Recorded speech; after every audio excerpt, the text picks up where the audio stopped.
Joana d'Arc morreu queimada aos 19 anos, chamada de bruxa, herege e farsante, mas também de enviada de Deus pela mesma França que a condenou. O choque da sua vida começa quando, ainda menina, diz ouvir vozes vindas do céu, vozes que mandam uma camponesa analfabeta enfrentar exércitos e reis. Essa história termina em cinzas numa praça de Rouen, mas o que ardeu ali não foi só o corpo de uma jovem. Foi o medo de uma mulher que ousou acreditar que Deus falava com ela. Imagine o cheiro de fumaça de lenha pobre, misturado ao de esterco e feno úmido, nas manhãs frias de Dom Remy. O sino pequeno da igreja bate preguiçoso, espalhando um som metálico que se perde entre as casas de madeira e pedra. A luz entra pela fresta das janelas baixas, cortando o pó suspenso no ar como lâminas douradas sobre mesas ásperas. O toque das mãos calejadas nas roupas de linho grosso, a rudeza do chão de terra batida, tudo parece distante da grandeza dos palácios. E ainda assim, é nesse cenário pobre que nasce uma das vozes mais misteriosas da história da França. Companheiro de viagem pelas cicatrizes e glórias da história, hoje você vai caminhar ao lado de uma menina que jurava ouvir anjos. Você está pronto para descobrir o segredo que esse nome levou para o túmulo e que séculos de julgamentos e reabilitações nunca conseguiram silenciar. Dom Remy era um povoado pequeno, de campos gastos pelo pisar de bois e homens, no meio de uma França partida pela Guerra dos 100 Anos. As paredes das casas carregavam não só o peso da madeira e da pedra, mas também o rumor das notícias de saques, batalhas e coroas disputadas. Naquele canto esquecido, o sobrenome d'Arc não significava nada para os grandes senhores, mas para a pequena Joana, cada sílaba era um pedaço de orgulho e de culpa. Que tipo de orgulho podia existir na filha de camponeses, em tempos de fome e impostos injustos?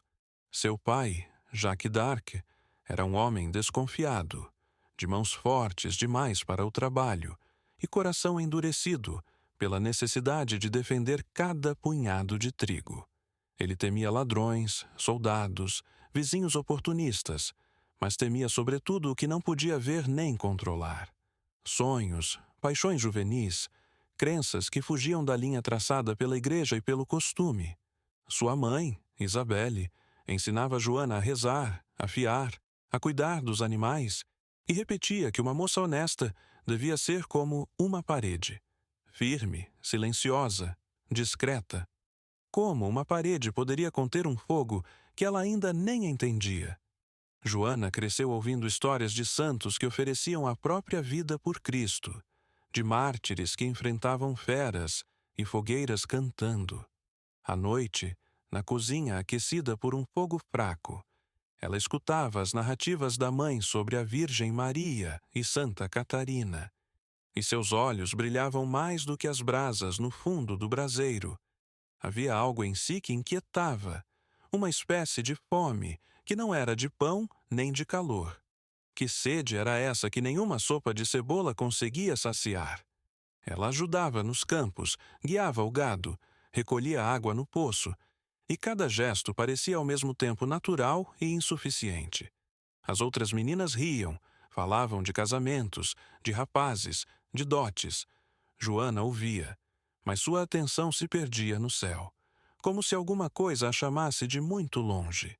Às vezes, enquanto carregava feixes de feno, parava por um instante e olhava para a linha entre as nuvens e o horizonte, sentindo que ali havia uma promessa silenciosa. Quem, naquela idade, consegue distinguir entre a imaginação fervorosa e um chamado que atravessa a alma como um raio? A ferida de origem da jovem começava justamente nessa dupla pertença, filha da terra, mas com o coração puxado para o céu.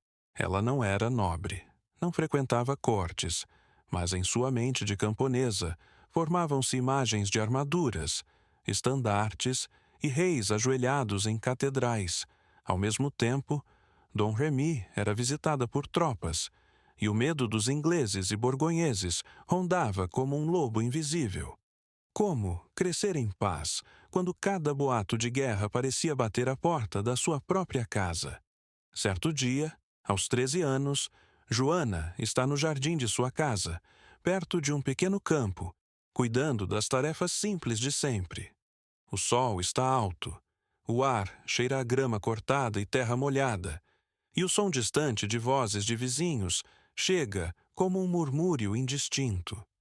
De repente, tudo parece se calar em volta, como se o mundo tivesse prendido a respiração por um instante. Não é nesses momentos que a fronteira entre o real e o invisível parece mais fina. Ela sente uma luz intensa à sua direita, uma claridade que não vem do sol e que parece atravessar seu corpo inteiro, dos pés à cabeça. O coração dispara, as mãos suam, o cesto quase cai de seus braços. Em meio ao brilho, Joana distingue uma figura, um contorno, algo que sua mente, educada na devoção, reconhece como um anjo. Junto com a visão, vem uma voz, não pelos ouvidos, mas como se soasse dentro do peito. Como explicar a alguém a diferença entre delírio e revelação, quando se está sozinha diante do invisível? A voz fala de Deus, da França ferida, do sofrimento do povo, e diz que ela, a pequena Joana, é escolhida para uma missão grandiosa: salvar o reino e conduzir o Delfim ao trono legítimo. Ela treme, tenta negar, tenta fugir, mas a presença persistente a envolve numa mistura de pavor e consolo. Quantas vezes um chamado parece ao mesmo tempo uma bênção e uma sentença? A visão desaparece tão de repente quanto surgiu, deixando apenas o vento leve e o barulho dos pássaros de volta. Joana cai de joelhos na terra, segura um punhado de barro nas mãos, como se precisasse sentir algo sólido para acreditar que ainda está no mundo. A respiração vem em soluços curtos, e um calor estranho percorre sua espinha, como se o próprio ar tivesse mudado de densidade. E se aquilo tiver sido apenas a imaginação de uma menina impressionável?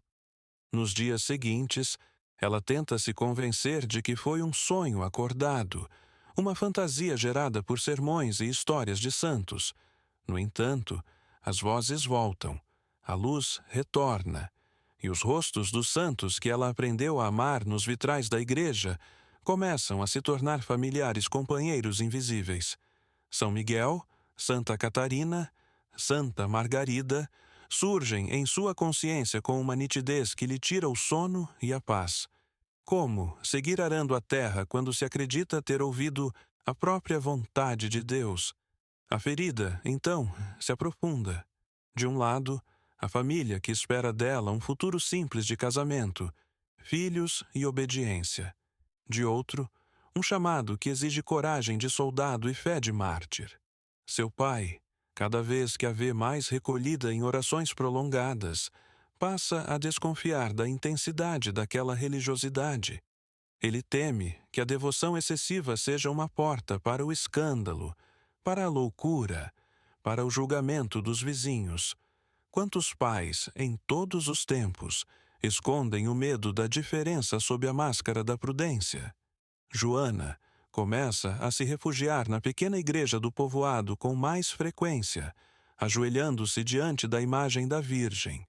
O cheiro da cera queimada, o frio das pedras do chão, o silêncio quebrado apenas pelo ranger dos bancos tornam-se o cenário íntimo de seus diálogos secretos com o invisível. Ela pede sinais, implora que Deus retire dela aquela missão impossível, mas as vozes só se tornam mais insistentes. E se o maior tormento de um escolhido for justamente a impossibilidade de recusar a escolha? Ela passa a vigiar a própria imaginação, tentando discernir o que é fé e o que é delírio.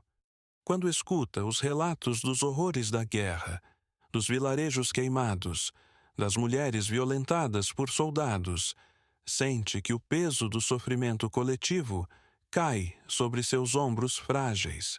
As vozes lhe repetem que a França precisa dela, que o Delfim, o herdeiro legítimo, aguarda uma intervenção que só pode vir do céu, como uma adolescente pode carregar a ideia de que um reino inteiro depende de suas respostas a sussurros invisíveis. Aos poucos, ela passa a guardar segredos até mesmo da mãe. Isabelle percebe que a filha está diferente, mais séria, mais distante, com olhos que parecem fixos em algo que ninguém mais vê. Numa noite, enquanto remendam roupas à luz trêmula de uma vela, a mãe comenta sobre casamento, sobre o futuro, sobre as obrigações de uma mulher.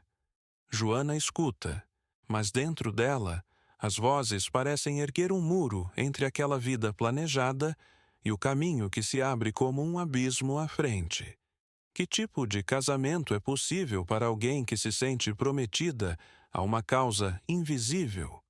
Quando um pretendente aparece, trazendo a possibilidade de um acordo favorável para a família, a tensão aumenta. O pai vê nisso uma chance de garantir o futuro e a honra da filha. Joana vê uma prisão. Ela resiste, nega, recusa-se a aceitar um vínculo que a afastaria da missão que acredita vir de Deus. O conflito chega a tal ponto que um processo é aberto, e Joana precisa defender diante de autoridades locais o direito de permanecer solteira. Não é curioso que, antes de enfrentar exércitos, ela tenha enfrentado primeiro o jugo do próprio destino doméstico? A defesa de sua virgindade e liberdade não é apenas moral, mas também espiritual. As vozes lhe dizem que ela deve permanecer a donzela, uma virgem a serviço de Deus e da França. A castidade aqui não é apenas um requisito religioso, mas um símbolo de separação radical entre ela e o mundo comum. Ao recusar o casamento, ela escolhe também a solidão de quem não pertence totalmente a lugar nenhum. E você, no lugar dela, teria coragem de rejeitar o único caminho seguro que lhe ofereciam? Essa decisão marca o primeiro grande corte em sua vida. Joana não será esposa nem mãe. Será algo ainda sem nome, um instrumento. A partir daí, o chamado começa a tomar forma mais concreta. As vozes já não falam apenas de fé e salvação, mas mencionam cidades, rotas, nomes. Orleans, o Delfim Carlos, a necessidade de expulsar os ingleses. A geografia da guerra entra no vocabulário de uma menina que, até então, só conhecia os limites do próprio vilarejo. Até onde a mente pode ir quando empurrada por uma certeza que desafia toda a lógica? A pressão interna cresce, dia após dia. Joana sente seu corpo adolescente, ainda em transformação, reagir com febre, tremores, lágrimas que ela não consegue explicar. À noite, em seu quarto simples, deita-se num leito rude, coberta por tecidos ásperos, e encara o teto escuro, onde sombras dançam ao brilho tímido de uma lamparina. O peso da missão é tão grande que ela quase não consegue respirar, como se cada inspiração trouxesse consigo o cheiro de fumaça de batalha. Como dormir em paz quando o futuro inteiro parece gritar dentro da sua cabeça? Num desses serões, enquanto as cigarras cantam do lado de fora e os sons da casa se aquietam, ela sente novamente a presença das vozes. Desta vez, elas são mais diretas. Não basta rezar, não basta crer. É preciso agir. Dizem-lhe que deve abandonar Dom Remy, procurar o comandante local, convencer homens armados a escoltá-la até o Delfim. A ideia é tão absurda que ela quase ri, mas o riso morre na garganta. Uma camponesa atravessando terras em guerra para falar com o herdeiro do trono. Quem acreditaria nisso? É nesse ponto que a ferida de origem de Joana fica mais clara. Ela é, ao mesmo tempo, a mais pequena das criaturas e portadora de uma exigência desmesurada. Sua identidade se parte em duas: a filha obediente de Jacques e Isabelle, e a donzela que as vozes chamam para mudar o curso da França. No fundo, talvez ela sinta que, se recusar o chamado, estará não apenas desobedecendo a Deus, mas traindo a própria essência que despertou dentro dela. Como seguir vivendo normalmente, depois de acreditar que o céu pronunciou o seu nome? Os primeiros sinais de coragem começam a despontar em gestos discretos. Ela observa, em silêncio, o movimento dos soldados que passam pela região. Presta atenção às conversas sobre cercos e derrotas. Memoriza nomes de cidades e líderes. Enquanto fia, enquanto amassa o pão, enquanto busca água no poço, sua mente traça rotas e cenários imaginários de encontros com o Delfim. O cotidiano continua o mesmo, mas por dentro tudo já mudou. Você já sentiu esse momento em que o mundo inteiro à sua volta permanece igual, mas, dentro de você, algo decidiu que nada será como antes? O estopim definitivo virá em breve, quando um novo desastre na guerra chegar aos ouvidos de Dom Remy e as vozes, mais severas, exigirem uma resposta. Porém, neste momento, no fim deste primeiro ato, o que existe é essa tensão quase insuportável entre a vida que esperam dela e a vida que a espera além dos campos de sua aldeia. Numa encruzilhada invisível, uma menina de 13 anos se pergunta se terá forças para deixar tudo para trás em nome de uma promessa que só ela ouve. E, ao encostar a testa no frio da pedra da igreja, com os olhos fechados e os lábios trêmulos, Joana sabe que a próxima palavra que disser poderá mudar para sempre, não só o seu destino, mas o destino de um reino inteiro. Quando os ingleses apertaram o cerco sobre a França, a menina que ouvia vozes decidiu que não bastava mais rezar em Dom Remy. As notícias de derrotas, cidades saqueadas e humilhações do Delfim Carlos chegavam em fragmentos, como ecos distantes, mas em Joana, esses ecos se tornavam ordens claras.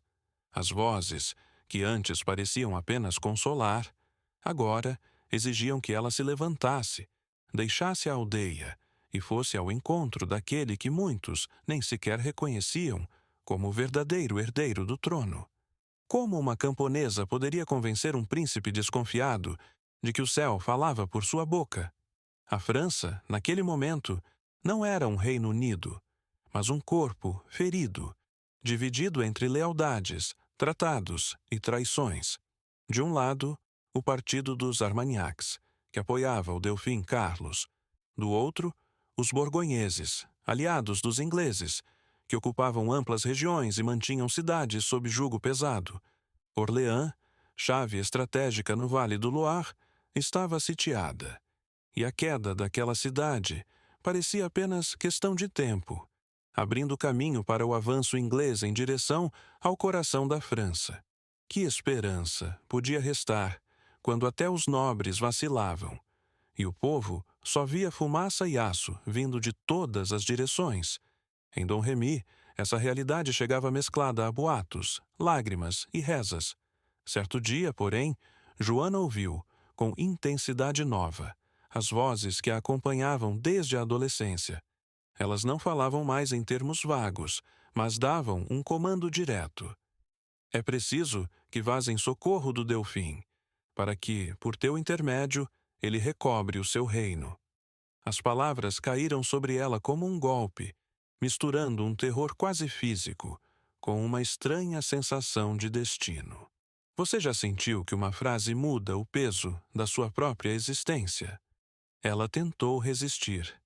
Alegou que não sabia nada de guerras, de montaria, de táticas militares, que era apenas uma filha de camponeses, habituada a conduzir o gado, não exércitos. Mas as vozes, especialmente de São Miguel, Santa Catarina e Santa Margarida, insistiam, repetindo quase como um refrão: Vai, vai, nós te ajudaremos.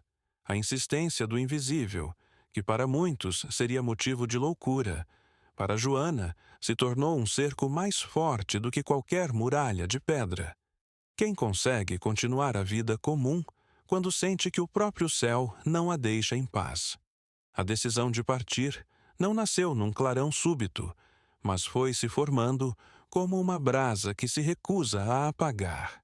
Joana começou a observar com maior atenção os movimentos dos soldados, as rotas de mensageiros, as histórias sobre Vaucouleurs, cidade onde o capitão Robert de Baudricourt exercia comando militar. Sabia que, se alguém pudesse abrir o caminho até o Delfim, seria ele, mesmo que sua fama fosse de homem prático, pouco inclinado a fantasias de visões e milagres. Como fazer um homem de armas escutar a fé de uma camponesa? Antes de enfrentar Baudricourt, Joana precisou vencer um inimigo mais próximo, a própria família.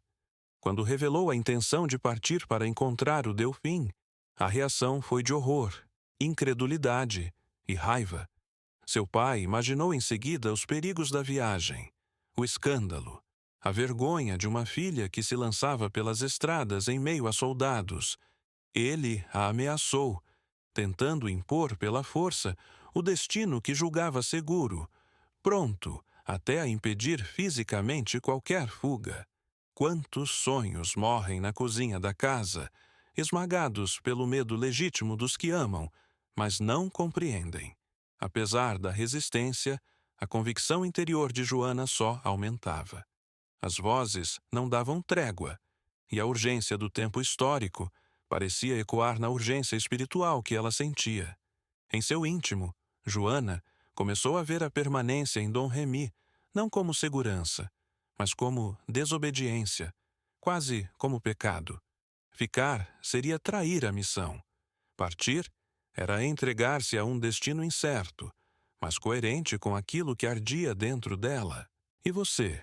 Entre a proteção de uma casa conhecida e o chamado de uma estrada desconhecida, para que lado inclinaria os pés? Com a ajuda de um tio, Durand Laxart, ela finalmente encontrou um primeiro canal para seu plano. Ele, impressionado pela firmeza da sobrinha, aceitou levá-la até Vaucouleurs, onde ficava a fortaleza de Baudricourt. A viagem, feita por estradas marcadas pela passagem de tropas e saques, já era em si um desafio para uma jovem que até então pouco saíra do raio de sua aldeia. Cada ponte atravessada, cada floresta densa, cada hospedaria fria parecia testar a decisão de seguir adiante. Quantas vezes no caminho ela deve ter se perguntado se não estava caminhando para a própria ruína? Em Vaucouleurs, a figura de Joana causou estranhamento imediato. Ela se apresentou diante dos homens de armas, sem títulos, sem documentos, trazendo apenas um discurso impossível. Dizia ter sido enviada por Deus para libertar Orleans e conduzir o Delfim à coroação em Reims. Baudricourt, ao ouvir tal história, reagiu com desprezo e ironia, considerando-a uma moça delirante, vítima de fervor religioso exagerado. Para um comandante acostumado ao cheiro de pólvora e sangue, que valor podiam ter vozes e visões? A recusa inicial foi dura, e Joana teve de voltar a Dom Remy sem ter obtido o apoio necessário. Essa volta, porém, não significou derrota, mas aprofundamento da ferida.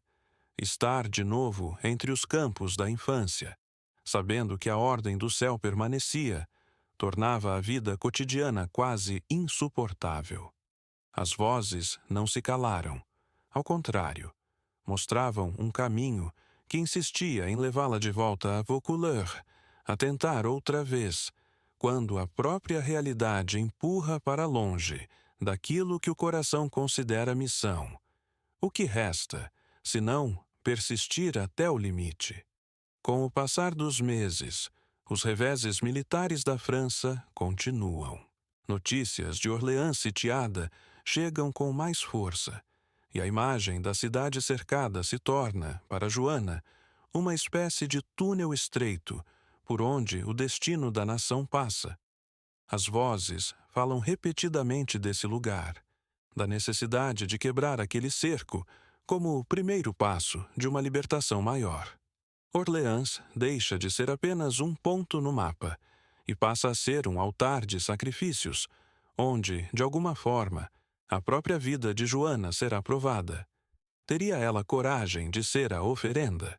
Finalmente, a pressão do invisível e do visível coincide. Em 1429, Joana retorna a Vaucouleurs e, desta vez, sua determinação é ainda mais difícil de ignorar. Ela fala com tanta segurança, descreve sua missão com tal clareza, que alguns homens da cidade começam a vê-la não como louca, mas como possível instrumento de uma esperança desesperada. O povo, cansado de derrotas e humilhações, tende a apegar-se a qualquer sinal de intervenção divina. Em tempos de colapso, uma jovem camponesa pode se tornar, aos olhos de muitos, o último fio de luz. Baudricourt ainda hesita, preso entre o bom senso militar e o murmúrio crescente de expectativa em torno da donzela. Joana, porém, não recua. Ela insiste que foi enviada pelo Rei dos Céus e repete que sua missão é fazer o Delfim tornar-se rei, apesar dos inimigos. A convicção em sua voz, a firmeza em seu olhar, a ausência de medo diante de homens acostumados à guerra começam a quebrar lentamente a resistência do comandante. Quem nunca se viu abalado diante de alguém que acredita em algo com mais força do que nós julgamos possível, antes de permitir que ela parta? Baudricourt submete Joana a uma espécie de exame moral e religioso. Sacerdotes e pessoas respeitadas da região procuram descobrir se há heresia, se há algum traço de bruxaria ou corrupção em sua conduta. Ela é interrogada sobre sua fé, sobre suas vozes, sobre os frutos que essas visões produzem em sua alma. A conclusão, para muitos, é de que não se trata de uma possessa, mas de uma jovem sincera, profundamente piedosa, cuja vida não apresenta manchas graves. Seria a santidade um tipo de loucura que o mundo tolera apenas quando convém? Outro ponto crucial é examinado: sua virgindade. Na mentalidade da época, a pureza física era quase um selo de autenticidade espiritual, sobretudo para alguém que dizia ser enviada por Deus. Joana é submetida a inspeções que, aos olhos de hoje, soam humilhantes, mas que, naquele contexto, buscavam afastar suspeitas de bruxaria ou luxúria demoníaca.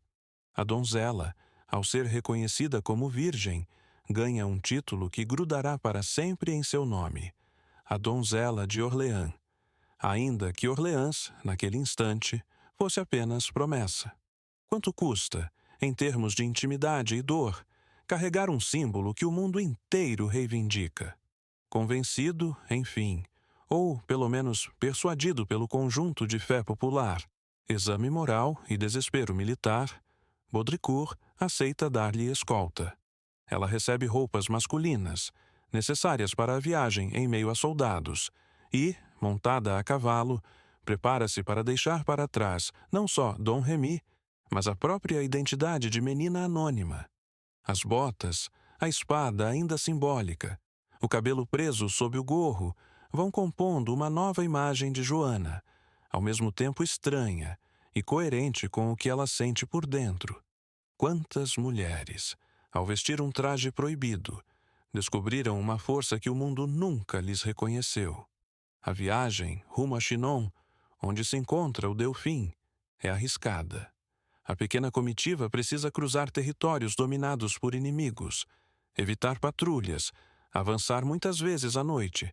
A tensão permanente, o som distante de cavalgadas, a visão de aldeias destruídas e campos abandonados reforçam em Joana a certeza de que não há volta. Cada dia de marcha é um fio a menos ligando-a à antiga vida.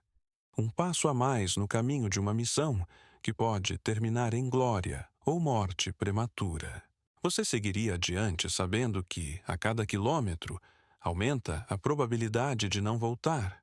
Apesar dos perigos, a comitiva consegue chegar a Chinon, onde o Delfim Carlos mantém sua corte hesitante entre intrigas e dúvidas sobre o próprio direito ao trono. O ambiente do castelo é um contraste brutal com Dom Remy. Salões amplos, tapestries, velas por toda parte, nobres vestidos em tecidos ricos e, ao fundo, um príncipe inseguro, cercado por conselheiros desconfiados. A entrada de uma camponesa alegando falar em nome de Deus provoca, ao mesmo tempo, curiosidade e riso contido. Em meio a tanto ceticismo elegante, a fé de Joana parece quase um corpo estranho. Carlos, aconselhado por seus homens, decide testar a jovem. Ele combina com a corte que se esconderá entre os nobres e colocará outro homem em seu lugar, sentado em posição de destaque, a fim de ver se Joana se enganará. O grande salão enche-se de figuras adornadas. O falso rei ocupa o trono, enquanto o verdadeiro Delfim se mistura à multidão, tentando desaparecer no meio dos mantos e chapéus emplumados. É como se todo o peso da incredulidade do mundo estivesse concentrado naquele cenário teatral. Como distinguir, numa sala cheia de aparências, aquilo que é verdade? Joana entra. Seus passos, ainda que contidos, são decididos. Ela não se ajoelha diante do homem posto no trono, não o saúda como rei. Em vez disso, caminha pelo salão, guiada por algo que diz reconhecer. Seus olhos passam por rostos curiosos, por sorrisos cínicos, por olhares de desprezo, até que param diante de um homem de aparência menos imponente, mais fatigada, que se esconde entre os demais. Diante dele, ela se ajoelha e o saúda como o verdadeiro Delfim, herdeiro legítimo da França. Como explicar esse gesto sem recorrer ao mistério que ela jurava carregar? A surpresa toma a sala. Murmúrios se espalham. Alguns riem nervosos, outros fazem o sinal da cruz. Carlos, tocado pela audácia daquela camponesa, decide conceder-lhe uma audiência particular. Nesse encontro, a portas fechadas, Joana lhe fala de suas vozes, de sua missão, de Orleans sitiada e da necessidade urgente de libertar a cidade, para que ele possa ser conduzido a Reims e coroado.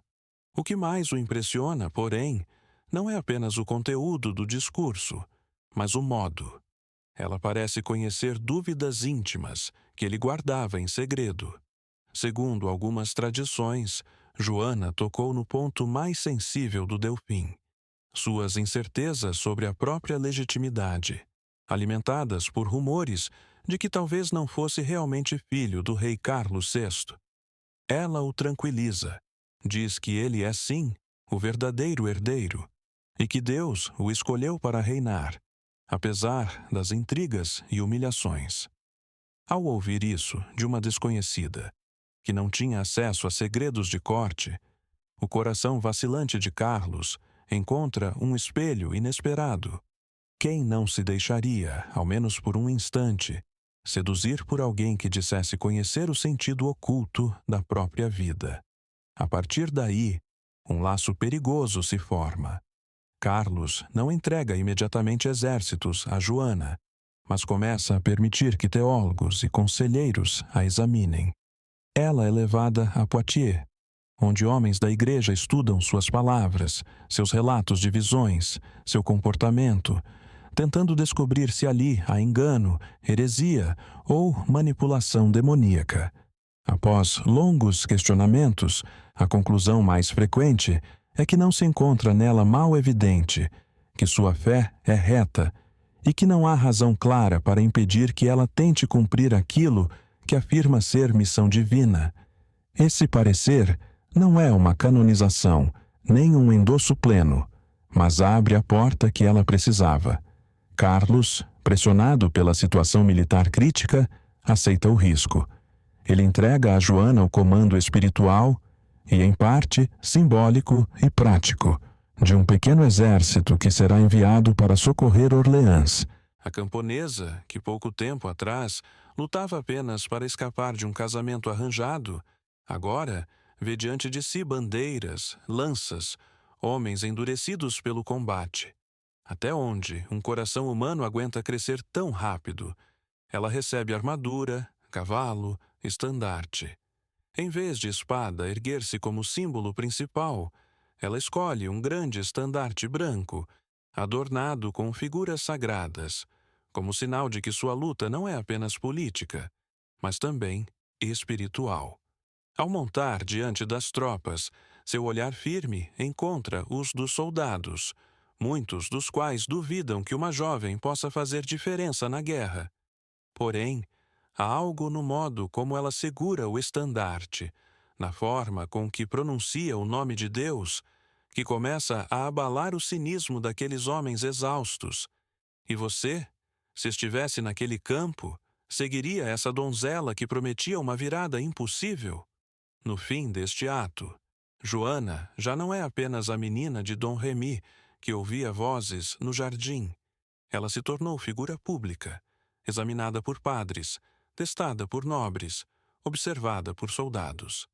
À sombra de intrigas de corte e sob o peso da guerra, a confiança que Carlos passa a depositar nela é, ao mesmo tempo, um ato de fé e um jogo político desesperado.